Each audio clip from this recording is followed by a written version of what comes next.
circulatorio, de ahí van hacia los tejidos. Cuando ocurre todo esto, se puede producir varias citoquinas. Esas citoquinas que son requeridas para atraer a otras subpoblaciones de leucocitos. Recuerden que habíamos dicho que las citoquinas eran moléculas de comunicación, que se conocen también con el nombre de interleuquinas, citoquinas o interleuquinas, y que en nuestros organismos, cuando somos adultos, más o menos las interleuquinas tienen 1 kilogramo de peso con 10 trillones de células. Miren entonces cómo se comunican entre células unas a otras. Es increíble la comunicación que existe a este nivel. Por eso es que es importantísima la fagocitosis y por eso es que podemos estar en todo momento rodeados de la participación del endotelio vascular. Ahora, bien, la morfología de las células endoteliales, que es en realidad distinta, va a acomodarse o va a variar de acuerdo al tipo de vaso, de arteria en la que se encuentren, de capilar en el que se encuentren y del tamaño del mismo. O sea, su forma puede ir cambiando.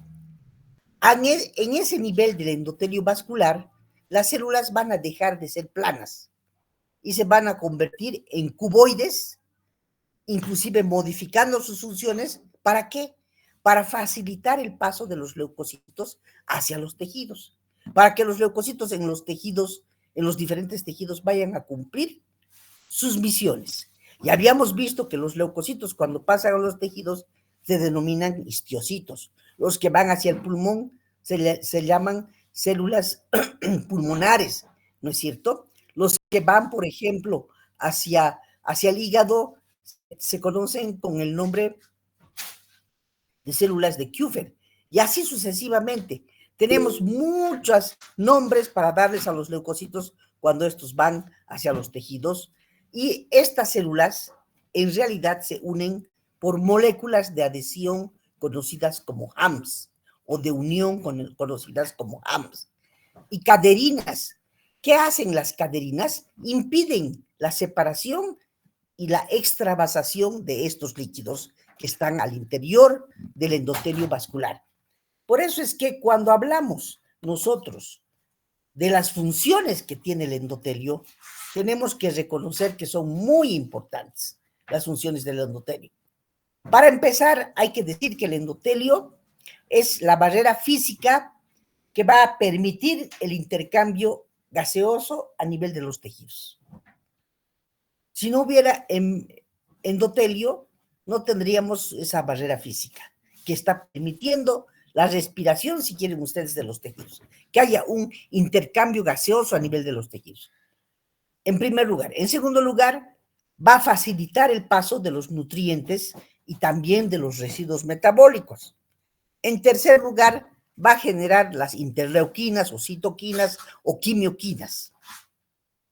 En cuarto lugar, el endotelio va a mantener la interfase entre la sangre y los tejidos en estado fluido, evitando que se formen trombos. Por eso decimos en estado fluido, no trombótico. Ahora bien, el endotelio también va a producir moléculas vasoconstrictoras o moléculas vasodilatadoras, según sea su necesidad. También va a producir procesos de angiogénesis. Va a iniciar la reparación de las heridas y el proceso de cicatrización posterior. Todo eso es muy importante. Ahora bien, si nosotros reconocemos dentro del endotelio los receptores de las células dendríticas, tendríamos que hablar de los PRRRs o Father Recognition Receptors, que reconocen a los PAMPs, a los que son patrones moleculares asociados a patógenos. Y estos PAMPs expresan un gran número de microorganismos, o son expresados por un gran número de microorganismos. Y es más, yo diría que todos los microorganismos son capaces de expresar esos esos PAMs, porque son patógenos. ¿Y qué composición tienen los PAMs? Son lipopolisacáridos, peptidoglicanos, ácidos lipoteicoicos, mananos y muchas veces inclusive partes de moléculas de ácido ribonucleico y ácido desoxirribonucleico. Además, también inclusive los glucanos. También tenemos como receptores para estas células dendríticas las LBPs, que son las proteínas ligadoras de polisacáridos. Proteínas ligadoras de polisacáridos conocidas como LBPs. Tenemos un factor, un CD, un receptor, el CD14, que es una proteína presente en todas las membranas de los fagocitos. También tenemos la proteína C reactiva. La proteína C reactiva es una lectina que se produce ¿dónde? En el hígado. Y es capaz de ligar a los lipopolisacáridos y activar al sistema del complemento. Si recordamos que el sistema del complemento es un complejo polimolecular proteico que está conformado por 39 enzimas que actúan en cascada o proteínas. La complemento 1, la complementa 2, la complementa 3, la 4, la 5, la 6, la 7, la 8, la 9, son las más conocidas, pero de que son más, son 39 y de repente ya a la fecha existan inclusive muchas más descubiertas dentro de lo que es el sistema del complemento. Ahora bien, también tenemos como receptores que mencionar a los receptores TOL. ¿Quiénes son los receptores TOL? Son los que se ocupan de defendernos contra los microorganismos. Y ahí tenemos, pues, receptores TOL de clase 2, receptores TOL de clase 3, de clase 4, de clase 5, hasta de clase 9. Tenemos muchos receptores para defendernos en contra de los microorganismos. También existen colectinas que actúan como la proteína sérica del amiloide, la proteína que es capaz de ligar a los residuos de azúcares, como la manosa, la MBP, que se ocupa de los surfactantes pulmonares de clase D, y también las de clase SPD y SPA. Y entre otras moléculas o receptores, también hablamos de los receptores de residuos, aquellos que ya aceptan hasta a los residuos, que quedan, los restos que quedan de los microbios destruidos. Receptores de residuos microbianos que son del tipo 1, del tipo 2 y del tipo marco. Así se llaman. El tipo 1, del tipo 2 y del tipo marco. Entonces, si tenemos todo esto, también podemos decir que en el proceso de la fagocitosis es importante ver las etapas, ver cómo se va a producir la fagocitosis. La fagocitosis se va a iniciar con el paso del torrente circulatorio de los leucocitos a los tejidos. Entonces, se inicia con esa adherencia del fagocito al endotelio vascular y allá estamos viendo que ese proceso está controlado por diferentes quimioquinas. El paso de los patrulleros lo va a controlar la quimioquina CXCL14 y también va a ser atraída por infección las citoquinas CCL2, CXL1, CCL3. Imagínense, todas esas moléculas se van a ocupar de controlar que el fagocito se adhiera al endotelio. El endotelio, entonces, va a participar produciendo las moléculas de adhesión intercelular, las ICAMs, las selectinas y las integrinas. Aquí tenemos el proceso en un dibujo. Miren ustedes. Esta es la función del endotelio en la fagocitosis. Entonces, miren, este es el endotelio vascular, este es el endotelio vascular. Aquí tenemos las moléculas de adherencia, las ICAMs, acá tenemos las otras moléculas como la interleuquina 8, todas estas. Esta es la luz vascular y este es el endotelio vascular, todito esto. Todo esto. Además, en las células que se encuentran componiendo hacia los tejidos, vamos a encontrar pues esos receptores para la histamina, para las quininas, el óxido nítrico, la nitrolectina. Vamos a encontrar factores, en los TNFs, factor necrótico, de tubulación, vamos a encontrar las interleuquinas de clase 1, los receptores distintos que hemos mencionado, como el CD55, el CD58, que nos van a procurar estos factores, resolver procesos como la inflamación y defendernos contra la acción del sistema del complemento. Además de cumplir el endotelio vascular, la vasodilatación va a controlar la migración de los leucocitos hacia los tejidos mediante la activación de las selectinas de clase E y P.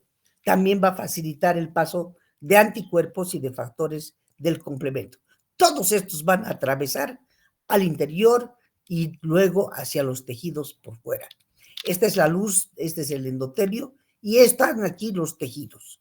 ¿Para qué? Para cumplir en los tejidos procesos de inflamación y de defensa contra la acción del sistema del complemento, que es un sistema amplificador de la respuesta inmune, en este caso de la fagocitosis. Bien, esa es la primera parte.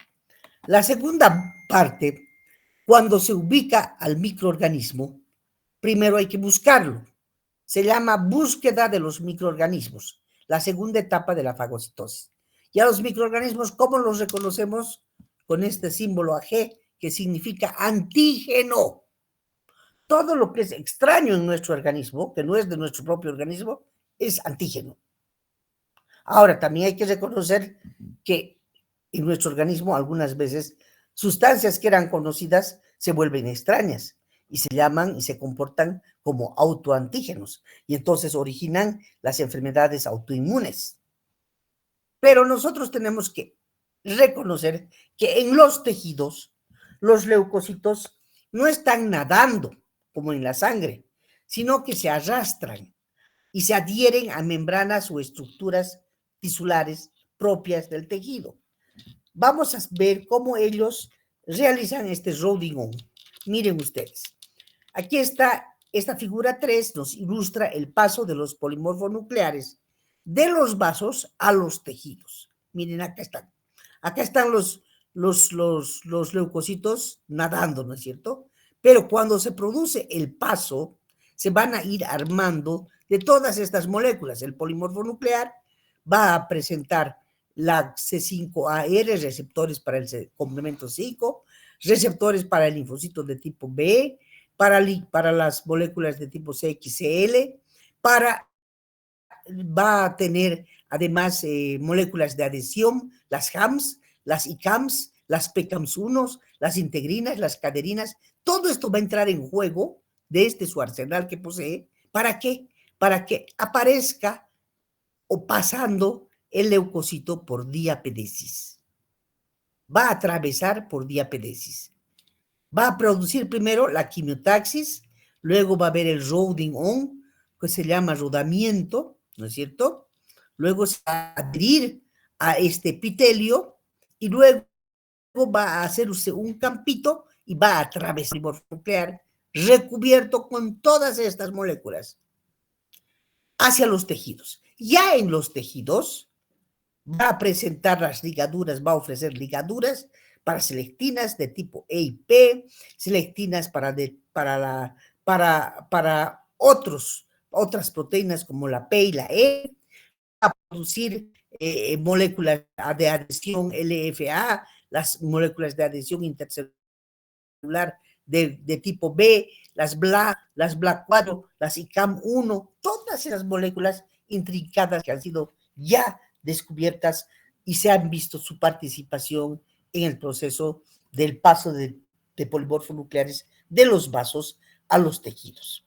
En la tercera parte, o el segundo paso, si quieren, todavía que estamos describiendo, se produce la infiltración tisular, o sea, se está pasando hacia los tejidos.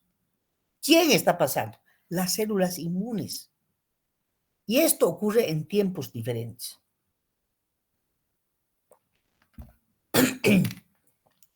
En tiempos diferentes. para ir aprovechando el proceso de la fagocitosis. Han existido personas y científicos que han medido el tiempo en horas. ¿Qué tiempo tardarán estos leucocitos para atravesar o pasar del endotelio vascular hacia los tejidos? Entonces han ido marcando algunas de estas moléculas, como la selectina, la molécula de adhesión intercelular de tipo 1, y han visto que en una etapa inicial estas moléculas no se mueven, pero conforme van transcurriendo las horas, 12 horas, 24 horas, ellas van también atravesando y dejando pasar a los fagocitos. Primero pasan los neutrófilos, pasan a patrullar. Luego pasan a las 12, 14, 15 horas los monocitos. ¿No es cierto? Y se mantiene después. Entonces, eso es lo que interesa. Se originan los leucocitos en la médula ósea y de allá pasan a circular en, aquí está, origen, médula ósea. La médula ósea también empieza a promover el desarrollo de los elementos, primero dando origen a los blastos, a los mieloblastos, que son las células progenitoras, por ejemplo, del mielocito. Y el mielocito todavía va a ser aún origen de la célula denominada polimorfonuclear. Van a actuar proliferando y madurando a los polimorfonucleares para que luego se almacenen y entren en la circulación al interior de los endotelios vasculares, los polimorfonucleares. Ahí están toditos.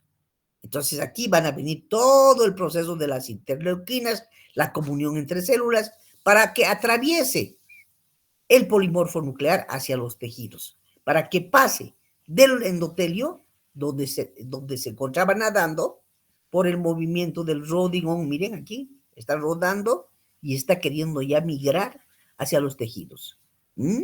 Son células muy plásticas que luego ingresan a los tejidos. Y en los tejidos, ¿para qué están ingresando a los tejidos? Los leucocitos polimorfonucleares. Es que en los tejidos también existen microorganismos, existen antígenos. Entonces están yendo a cumplir funciones como la inflamación y la fagocitosis. Ahí también vamos a observar las acciones del sistema del complemento. Y vamos a observar todo el proceso de las interleuquinas, la relación entre células, la formación del factor de necrosis tumoral, y van a observar o vamos a tener ayuda con los complementos, las enzimas del complemento, la complemento 5A, la complemento 3B, la interleuquina 8, todas ellas. Entonces, es muy complicado el proceso del paso de los leucocitos hacia los tejidos. Ese es un primer momento, cuando pasan los neutrófilos. Hay otros momentos. Aquí miren, por ejemplo, está el orden de aparición de los marcadores de membrana. Cuando un neutrófilo se va desarrollando. Primero va a pasar, esto es en la médula ósea, a promielocito, luego a mielocito y finalmente a neutrófilo maduro. Pero cuando sale como neutrófilo maduro de la médula ósea, ya tiene complejo mayor de histocompatibilidad de clase 2, ya tiene receptores de membrana CD13, CD14, constituido por lipopolisacáridos, CD15, CD33, ya está armado ese leucocito, listo para la lucha. Entonces, ¿aquí qué vemos? Vemos un polimorfo nuclear, un leucocito polimorfo nuclear, con características de microscopía electrónica. Como verán, tiene 1, 2, 3 núcleos unidos por bandas de cromatina y todas sus granulaciones que presenta el leucocito polimorfo nuclear, que pueden ser de 3 tipos: granulaciones primarias, secundarias y terciarias.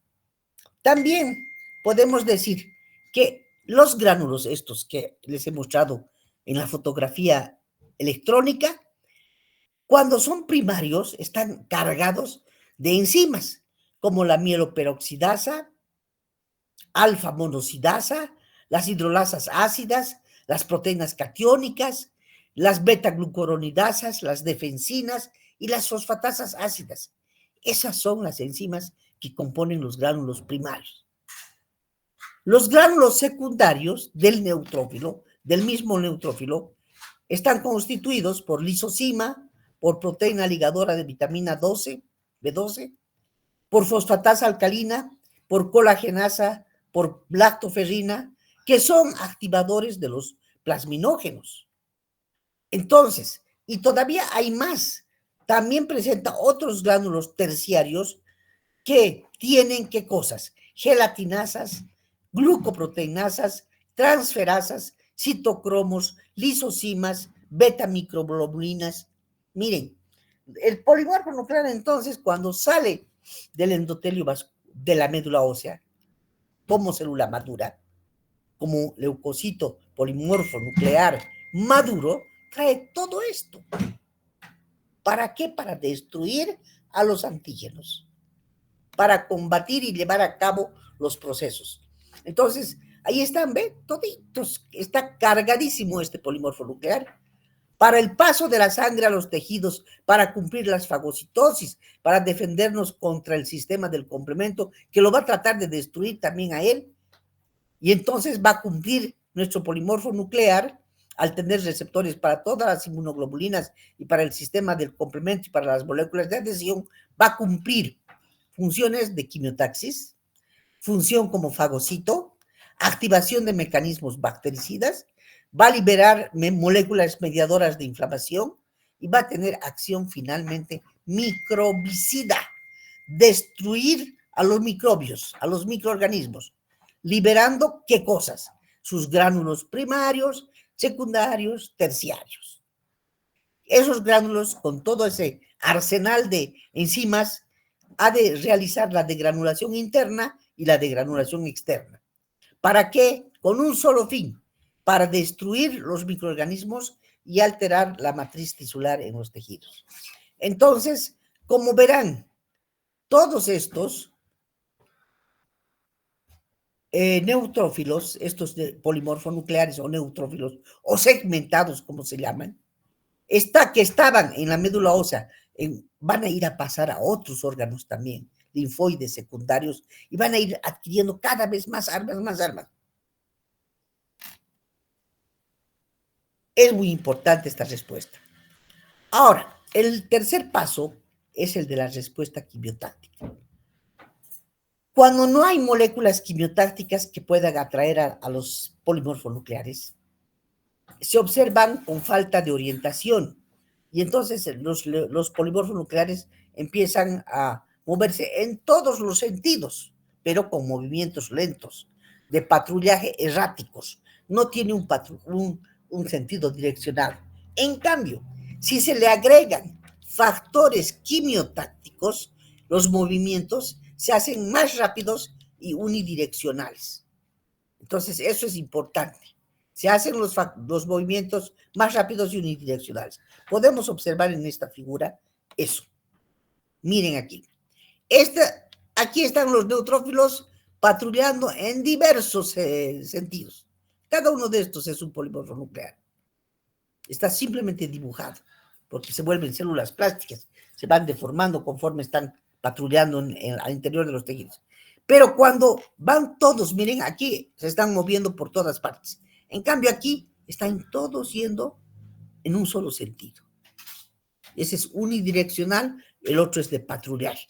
Donde pesquen van a atrapar a los invasores o antígenos. Bien. Acá tenemos otra fotografía que nos muestran cómo existen redes de polimorfos nucleares para atrapar a los microorganismos. Redes.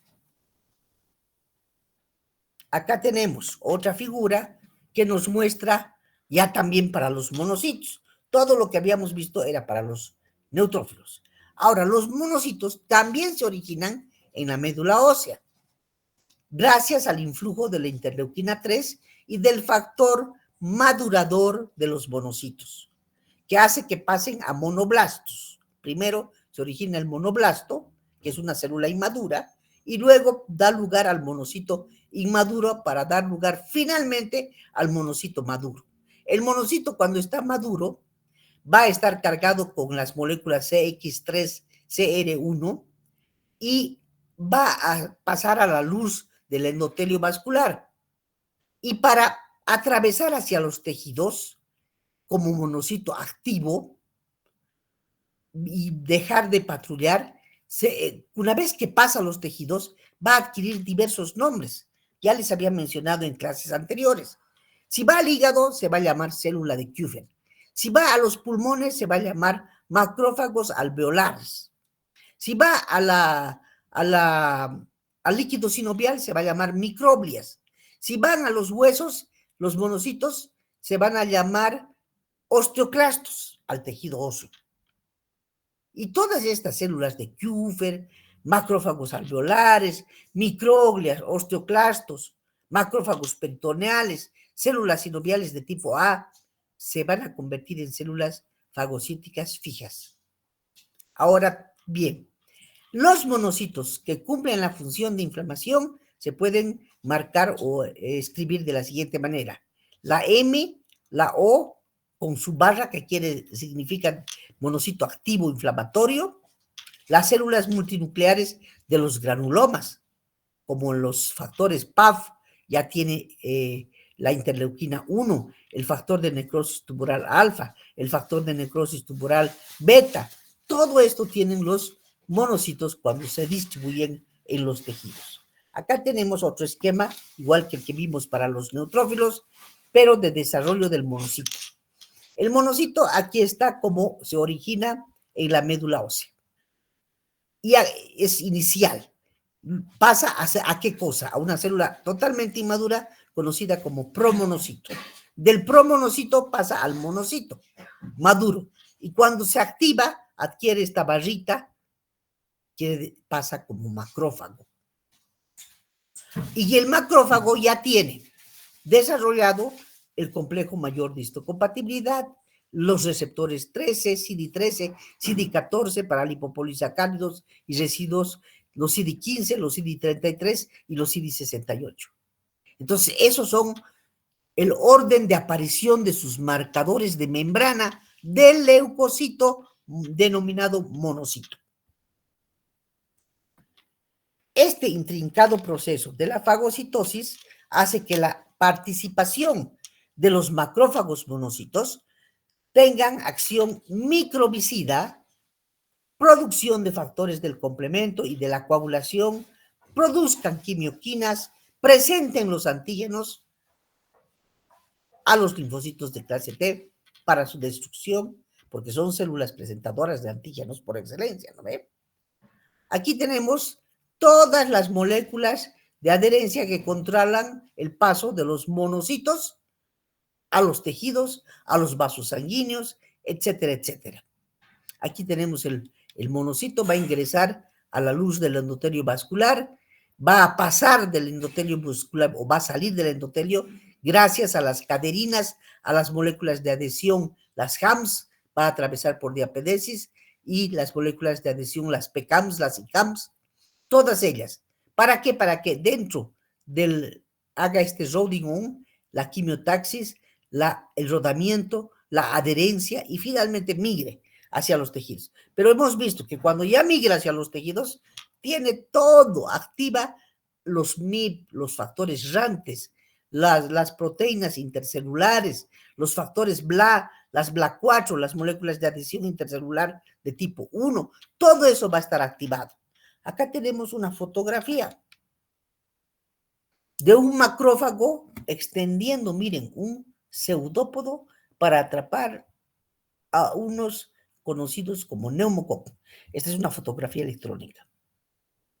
Entonces se está atrapando a los a estas bacterias, estos microorganismos que son neumococos. Este proceso se está viendo con fotografía electrónica. Nosotros vamos a tratar de ver esto también, pero con el microscopio óptico, cuando hagamos la práctica de fagocitosis. Primero vamos a reconocer a los leucocitos. Y eso vamos a hacer el día de hoy. Bien. Entonces, Si señalamos y resumimos los factores que son producidos por los monocitos macrófagos activos y que tienen actividad sobre endotelios, podemos decir el factor convertidor de angiotensina y el factor activador de angiogénesis. También los factores de coagulación, como el factor 7, el factor 9, el factor 10, el factor activador del plasminógeno y el factor 5. Y citoquinas o interleuquinas, como prefieran llamarlas, como la interleuquina 1, la interleuquina 6, la interleuquina 8, la interleuquina 12, los interferones, el factor estimulador y madurador de colonias y el factor de necrosis tumoral. Todo eso lleva para poder pasar como sus propias características un monocito. Entonces, estas son las características propias de un monocito que va a pasar de la sangre hacia los tejidos. ¿Para cumplir qué cosa? La fagocitosis y para defendernos del sistema del complemento y poder finalmente, ¿qué hacer? Destruir a los microorganismos participando del proceso del antígeno. Procesamiento de antígenos. Aquí el monocito va a producir radicales como el oxígeno y el ácido nítrico. Va a realizar leucopoiesis, permeabilidad muscular, drenaje a ganglios linfáticos, incremento de antígenos de histocompatibilidad, presentación de antígenos, producción de quimioquinas de enzimas, de factores del complemento, va a activar los linfocitos de clase T, puede ir a formar también granulomas, puede activar endotelios vasculares, activar linfocitos, destrucción de los tejidos locales y puede inclusive participar en la remodelación de los tejidos. Cuando hay procesos donde tiene que cicatrizar y muchas otras. Entonces hablamos de remodelación. Por eso es que estos fagocitos son conocidos como fagocitos profesionales. Vuelvo a repetir, esto ya he repetido no sé cuántas veces. ¿Quiénes son los fagocitos profesionales? Los polimorfonucleares neutrófilos, los macrófagos y las células dendríticas. Polimorfonucleares neutrófilos, ya saben, neutrófilos o segmentados. Macrófagos son monocitos, ¿no es cierto? Y células dendríticas. Bien, ya estamos recapitulando. Ahora, ¿qué cosas hemos visto para el proceso de fagocitosis?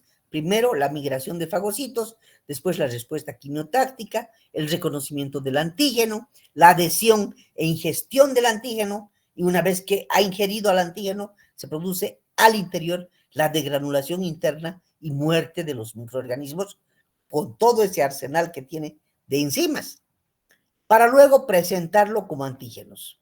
Ahí acaba, ¿no es cierto? La fagocitosis.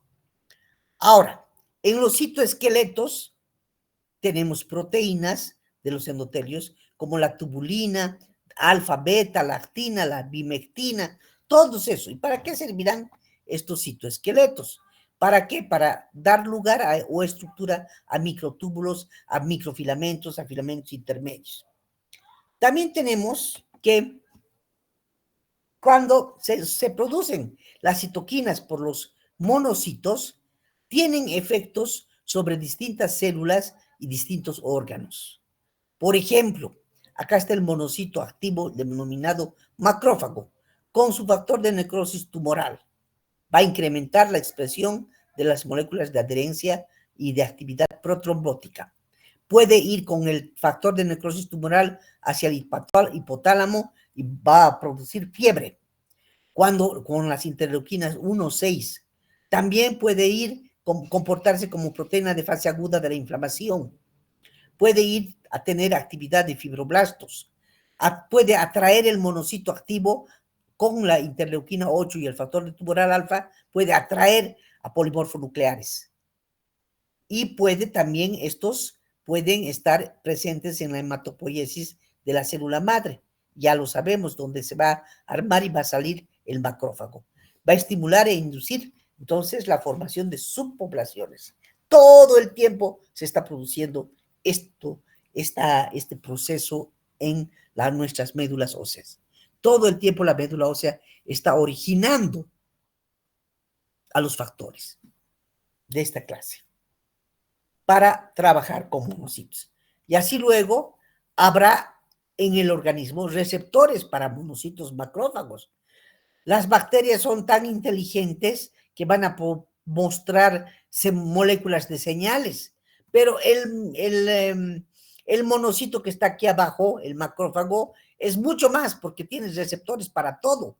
Receptores TOL, receptores para el lipopolisacárido de la bacteria, para los CD14, para los FCs, para complementos, para anticuerpos, receptores para todo, hasta quimioquinas. Y entonces, ¿para qué es toda esta participación celular? Para la respuesta celular, hay integrinas para que se realizan o produzcan cambios en el citoesqueleto, para producir metabolitos del oxígeno, para actuarse o comportarse como fagosomas, para adherirse a los endotelios, para migrar hacia los tejidos, para destruir finalmente a los microorganismos. Entonces, ya en la etapa 4, que es donde se da el reconocimiento del antígeno, cuando la célula fagocitaria llega al sitio de mayor concentración de factores quimiotácticos, tiene que encontrar a la partícula o microorganismo o parásito o germen o virus que tiene que ser fagocitado. Y entonces esa fagocitosis se va a apurar, se va a acelerar si el microorganismo está cubierto por las señales, ¿no ven? Y esas señales se van a conocer como opsoninas. Ahora, ese proceso va a estar controlado por más de 40 receptores, como los PAMPs, las moléculas de adhesión, las colectinas, las fibronectinas y otros. También tenemos luego la etapa de la adhesión, en la que los microorganismos se pueden adherir a los fagocitos a través de dos mecanismos. Algunos mecanismos directos, otros no. Mecanismos indirectos. Directo o no inmune e indirecto o inmune, que está mediado por las opsoninas, por las moléculas de señal. ¿Para qué se adhiere? Progresivamente, se va adhiriendo progresivamente y el macrófago va cerrando sus pseudópodos igual como si estuviese ingresando a un cierre de cremallera. El proceso es así. Cuando vamos cerrando algo, ¿no es cierto? Y va engulliendo al antígeno agresor. Entonces, esa interacción receptor-ligando va a activar localmente el factor de la fase de ingestión. Miocinas, actinas, todo eso. Acá tenemos en dibujitos para que entiendan bien. En este caso, el antígeno va a ser el eritrocito. Miren, aquí está un eritrocito. Va a haber un efecto cremallera. Este eritrocito quiere ser fagocitado por el monocito. No quiere ser el monocito, quiere fagocitar al eritrocito. Entonces lo va a ir, va a primero ofrecer todos sus receptores, luego va a ir adaptándose a la molécula para luego efectuar un cierre de cremallera y engullirlo al interior. Para eso va a presentar sus receptores de tipo FC. Al interior se va a producir la degranulación. ¿Por qué? Porque va a formar una vacuola fagocitaria dentro del citoplasma del macrófago. Se va a activar los lisosomas y se va a llamar vacuola lisosomal. Se van a aproximar a la membrana del fagosoma, se van a fusionar con él, va a verter todo su contenido lítico enzimático al interior para iniciar los procesos de destrucción del antígeno. Y a eso se llama degranulación. También la cumplen los leucocitos polimorfonucleares. ¿Por qué? Porque estos tienen 3 tipos de granulaciones. Y cuando conforman el fagosoma, comienzan sus gránulos primarios, secundarios y terciarios, compuestos por numerosas enzimas, comienzan a destruir a las bacterias. Primero las engullen, se ubican en un fagosoma, luego los lisosomas vierten su contenido lisosomal de gránulos primarios, secundarios y terciarios y destruyen, la pulverizan a la bacteria y luego la sacan como fragmentos antigénicos. Vierten entonces todas sus enzimas, estas van a ser vertidas para degradar a la bacteria. Aquí está la bacteria, que va a ingresar a un fagosoma. Entonces, después de que pasa esto, ya tenemos que hablar de muerte y de digestión del antígeno. Si químicamente vemos esto, la muerte y la digestión del antígeno, tenemos que ver que son dos grandes grupos los que acontecen y se ocupan de la muerte y digestión del antígeno. Los procesos oxígeno independientes son un grupo y los procesos que dependen del oxígeno, otro grupo. Los oxígenos independientes se llevan a cabo con la participación del sistema del óxido nítrico, simbolizado como NO, BPI, cambio de proteínas de interacción, cambio de pHs, liberación de lisosimas, lactoferrinas, catepsinas, azurosidinas y lactoferrinas. Esos constituyen los oxígenos independientes.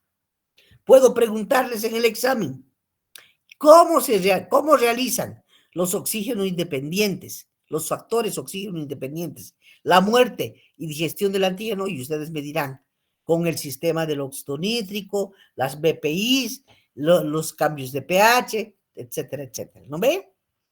O aquellos que dependen del oxígeno, ¿cómo van a realizar? Van a formar singletes de oxígeno, van a formar singletes de superóxido, de peróxido de hidrógeno, como el agua oxigenada, ¿no es cierto?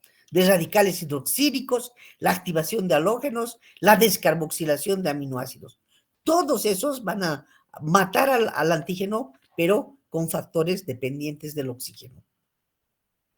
Entonces, existen los dos procesos, los oxígenos dependientes y los oxígenos independientes. Ahí está. Aquí está el sistema del óxido nítrico. Este es oxígeno independiente. El óxido nítrico inducible pasa a sintasa, el NOS, acetrulina y va a destruir a la bacteria. También tenemos los oxígenos dependientes y aquí se van a formar la formación de singletes de oxígeno. Oxígeno más dos hidrógenos, vamos a tener el agua oxigenada, ¿no ve? El superóxido. Y así sucesivamente la formación de superóxidos, la formación de peróxidos de hidrógeno, todo esto para destruir ¿a quién? Al antígeno. También vamos a ver que en la destrucción del antígeno pueden formarse radicales hidroxílicos, se pueden activar los halógenos y pueden descarboxilarse los aminoácidos en los oxígenos dependientes. Si podríamos hacer un resumen, diríamos que ¿quiénes son las células que están implicadas en la fagocitosis? En primer lugar, los polimorfos nucleares. En segundo lugar, los macrófagos. Cuando ya lleva esta barrita, monocito macrófago significa. Las células, los receptores de membrana, las DCs y las NK, las natural killers. ¿Qué hacen? Cumplen la función de fagocitosis y de eliminación de microorganismos que están intracelulares o extracelulares y participan así de la inmunidad innata. Los monocitos macrófagos presentan antígenos al linfocito T, activan el linfocito T. Las células dendríticas y las natural killer cumplen funciones citotóxicas presentando antígenos al linfocito T.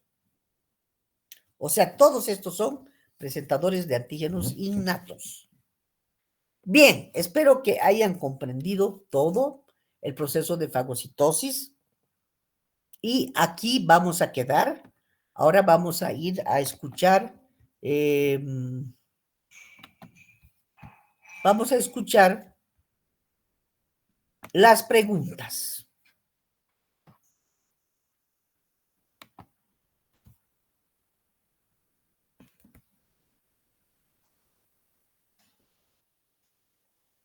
Vamos a escuchar las preguntas. Volveremos entonces a escuchar las preguntas.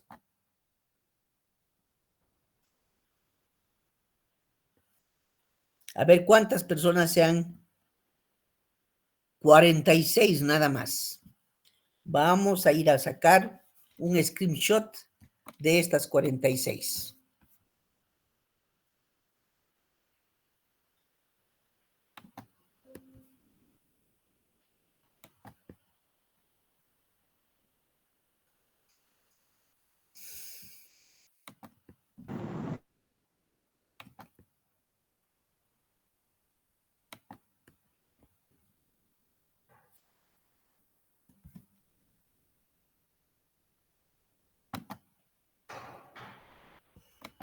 Bien, a ver, chicos,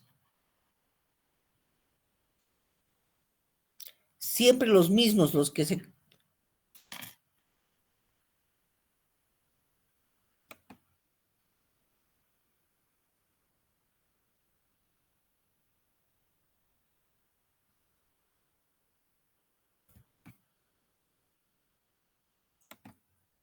Bien, ¿alguna pregunta, algo que no hayan entendido? Aquí vamos a quedar para que puedan llegar a las prácticas. No se olviden del material que tienen que llevar el día de hoy.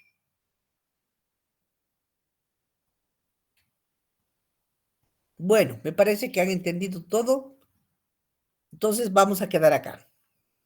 Hasta luego, chicos. Hasta luego, doctora.